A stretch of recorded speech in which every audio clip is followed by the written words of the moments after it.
لہٰذا علماء ٹھیک ہی کہتے ہیں قرآن حدیث ڈائریکٹ نہ پڑھا گیا. یہ ظالموں کی یہ بات آدھی درست ہے. کہتے ہیں انجینئر صاحب علماء سے متنفر کرواتے ہیں. میں ہی تو کہتا ہوں علماء کے پاس جاؤ, میں نے کیوں متنفر کروانا ہے؟ ہاں متنفر میں اس لیے کروا دیتا ہوں کہ میں کہتا ہوں علماء سے جا کے کہنا ہے بتاؤ اللہ اور اس کا رسول کیا کہتے ہیں. منو اے نہ دسیو بزرگ فرماتے ہیں, اے من دسو گال ہے انہوں ماں پہن دی. ہاں یہ ان کے نزدیک گالی ہے. علماء سے پوچھے, بلکہ میں نے پوچھو انہوں کتنے لکھے آ جائے. یہ تو کہتا ہے نا انجینئر کے پاس آپ نے نہیں جانا, میں کہنا جاؤ انہوں پوچھو کتنے لکھے آیا ہے. بخاری میں ہے کہ اگر ہوا نہ ہوتی تو کوئی عورت شور سے دغا نہ کرتی. اس سے کیا مراد ہے؟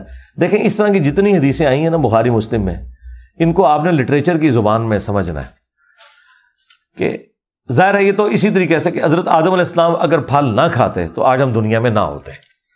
اس کا کبھی آپ نے یہ رزلٹ یہ نہیں نکالنا کہ حضرت آدم کی غلطی یا اجتہادی خطا ہم بھگت رہے ہیں. نہیں, یہ تو اللہ کا پلان تھا. اس کی ایگزیکیوشن جس ذریعے سے ہوئی وہ ایک الگ بات ہے, لیکن اللہ نے تو پہلے ہی کہا کہ میں زمین میں اپنا خلیفہ بنانے والا ہوں. یہ اللہ تو فیصلہ کر چکا ہوا تھا. تو وہ سبب اس کا کوئی بھی بن سکتا ہے, لیکن الٹیمیٹلی ہر چیز کے بارے میں یہ اللہ تعالیٰ کے پلان کا حصہ ہوتا ہے. تو اس طرح کے جو معاملات ہوتے ہیں نا, ان کو آپ نے اسی معنوں میں لینا ہے.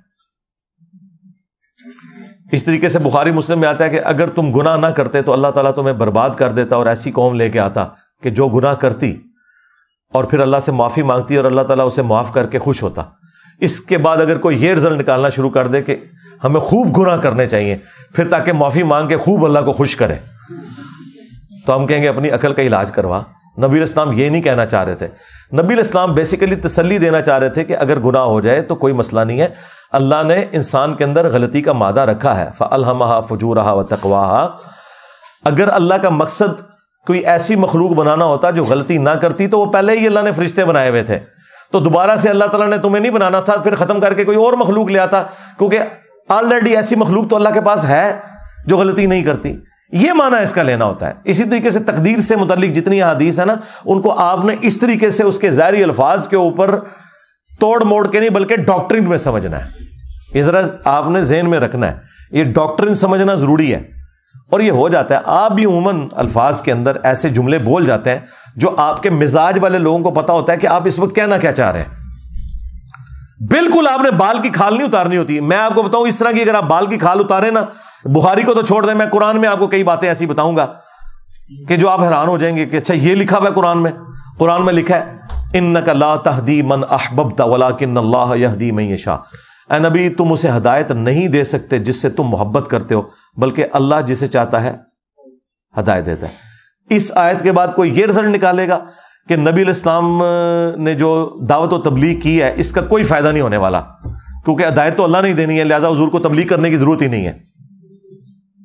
تو آپ اپنے دماغ کا علاج کروائیں.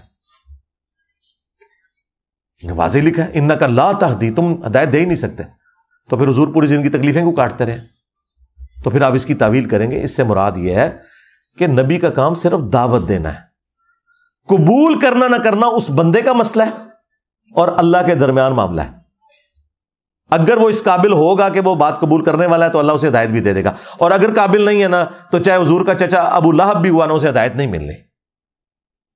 اور اگر ہدایت کا مادہ موجود ہے تو چاہے سلمان فارسی ہوا نا تو اتنے مذاہب بدل کے اسلام تک پہنچ ہی جائے گا. دین کا پورا مقدمہ اس پہ کھڑا ہے کہ نبی علیہ السلام ہدایت دیتے ہیں بھائی. تو پھر انک لا تہدی, اے نبی آپ ہدایت نہیں دے سکتے, اس کا آپ یہ مطلب کیا نکالنا شروع کر دیں گے؟ تو قرآن میں دوسری جگہ ہے انک لتہدی الی صراط مستقیم, اے نبی بے شک آپ ضرور لوگوں کو ہدایت کی طرف رہنمائی کرتے ہیں.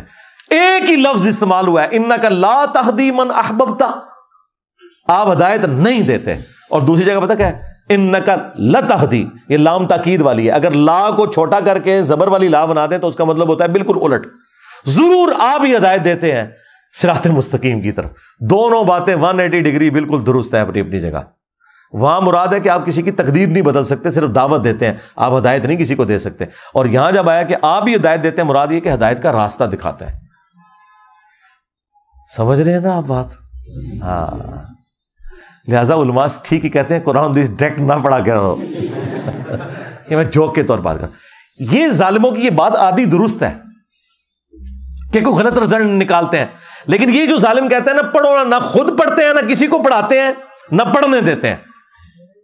ہم نے بھی پڑھا نا قرآن و حدیث ڈائریکٹ, پھر ہم نے وہ مسئلے بھی بتائے جو ان کے بزرگوں کو بھی نہیں پتا تھے, جو وہ بیچارے حل کرتے کرتے مر گئے, ان سے حل نہیں ہوئے, ہم نے حل کر کے بتائے.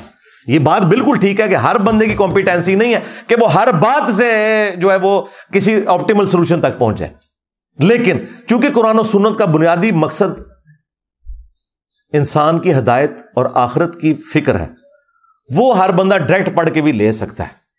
لیکن جو اس طرح کے دقیق مسائل ہیں نا, یہ واقعی اہل علم نے سالو کرنے ہوتے ہیں, اور اس کی وجہ سے لوگوں کو قرآن و حدیث پڑھنے سے روکنا بھی نہیں چاہیے.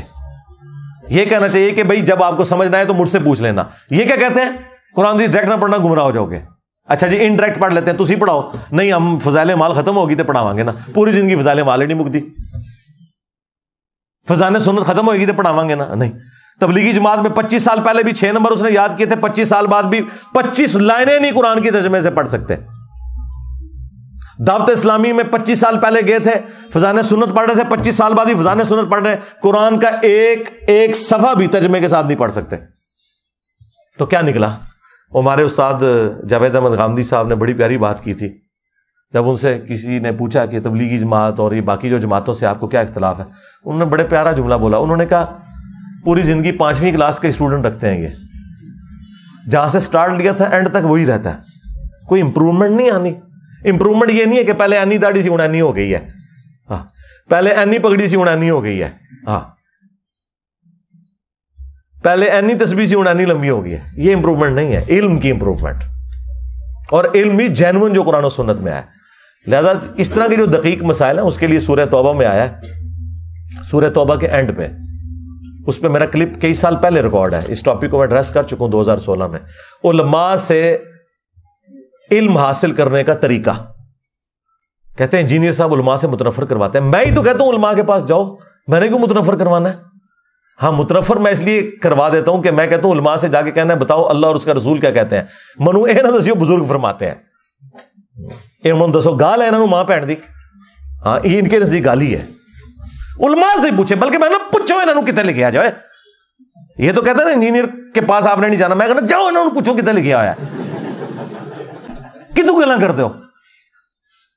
یہ قرآن میں لکھا ہے سورہ توبہ کے اینڈ پہ کہ یہ ایسا نہیں ہو سکتا کہ سب لوگ علم حاصل کرنے کے لیے نکل پڑے. تو چاہیے کہ ہر قبیلے میں سے ایک شخص نکلے, وہ علم میں مہارت حاصل کرے اور آ کر اپنے قبیلے والوں کو ایجوکیٹ کرے. یہ تو قرآن کی آیت ہے.